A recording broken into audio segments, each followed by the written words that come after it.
Kapankah manusia menyadari bahwa dirinya rapuh?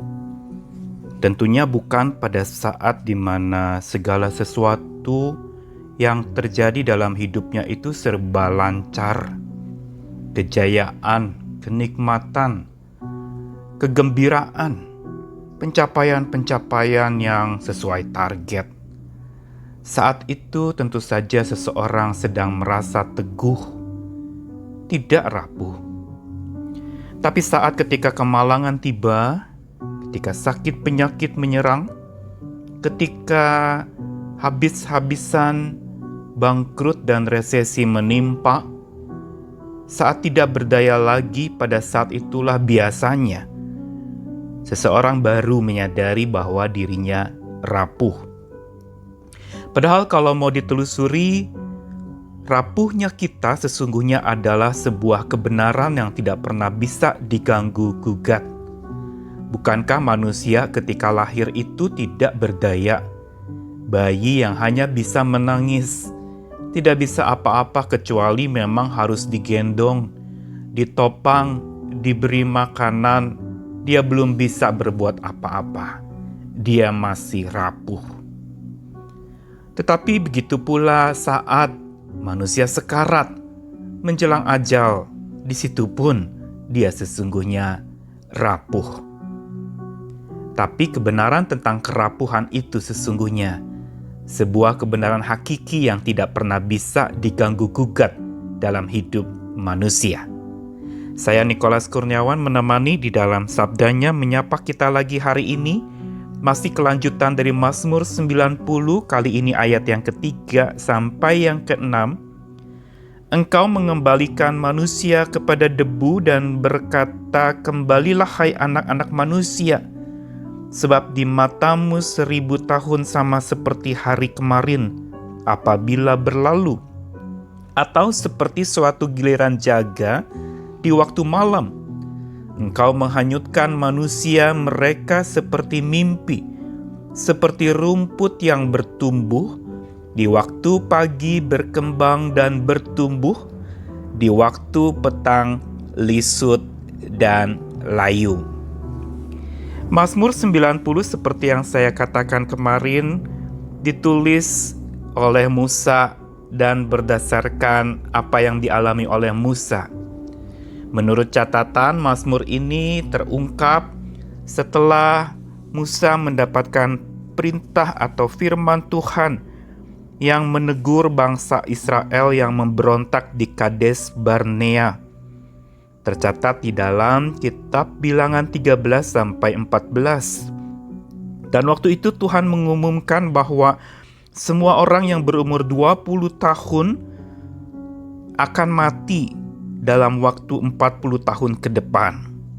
Sehingga tidak heran Musa pun ikut merasakan bagaimana susahnya dan bagaimana bergumulnya teguran Tuhan itu yang menimpa Israel.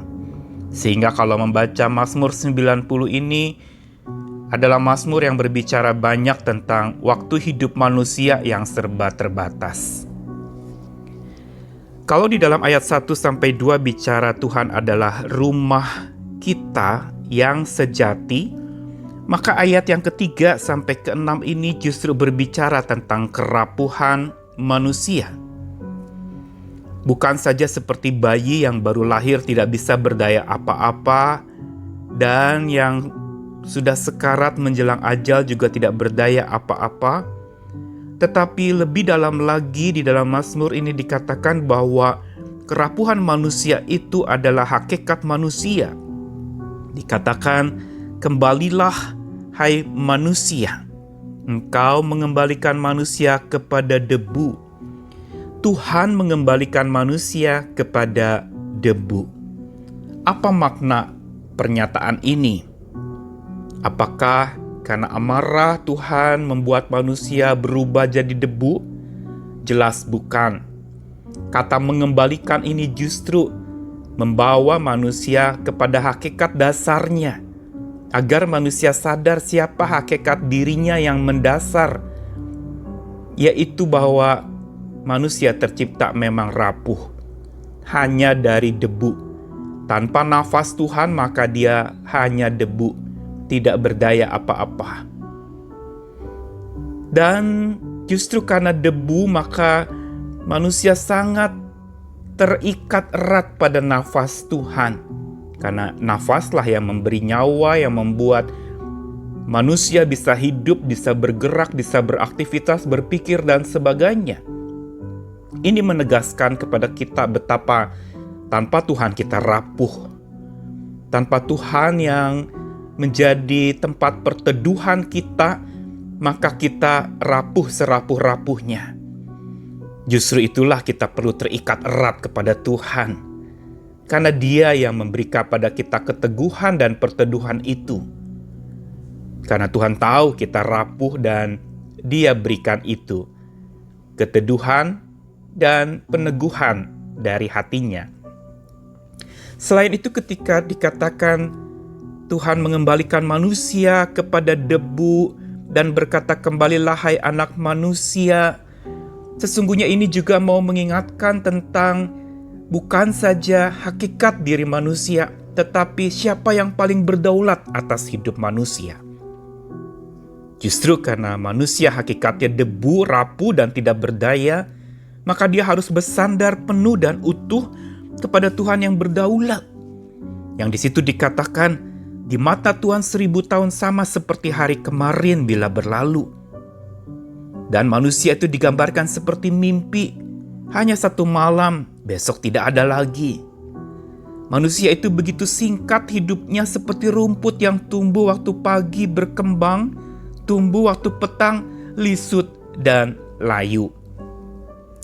Di sini kita melihat bagaimana Tuhan sebenarnya menyatakan satu kebenaran yang hakiki tentang kita manusia, yaitu menjelaskan bahwa kita pada dasarnya rapuh dan kita perlu sadar kita rapuh.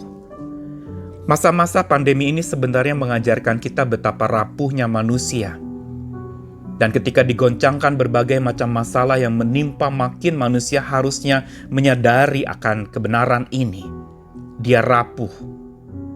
Ketika mungkin ada berita-berita duka cita yang kita dengar, atau mungkin orang terdekat kita yang lalu terpapar sampai akhirnya meninggal dunia, berpulang ke rumah Bapa, mungkin pada saat itu kita bertanya-tanya mengapa.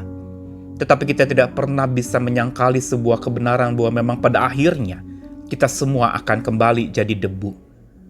Tetapi yang menarik, Tuhanlah yang mengembalikan kita jadi debu.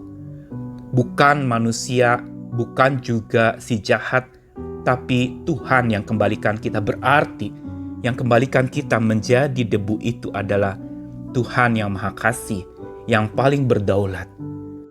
Dan karena Dia yang paling berdaulat dalam hidup kita, tugas kita bukan diam saja, tetapi hiduplah dekat dengan Tuhan di dalam pertobatan dan ketaatan yang dalam kepadanya. Sehingga bila waktunya tiba, Tuhan mengembalikan kita lagi jadi debu, saat itu kita sudah siap. Karena kita tahu siapa yang mengembalikan kita jadi debu itu. Karenanya teruslah berjalan makin dekat dengan Tuhan, bersama dengan Tuhan. Hiduplah dalam ketaatan dan pertobatan yang dalam oleh kasih-Nya yang memelihara kita. Amin.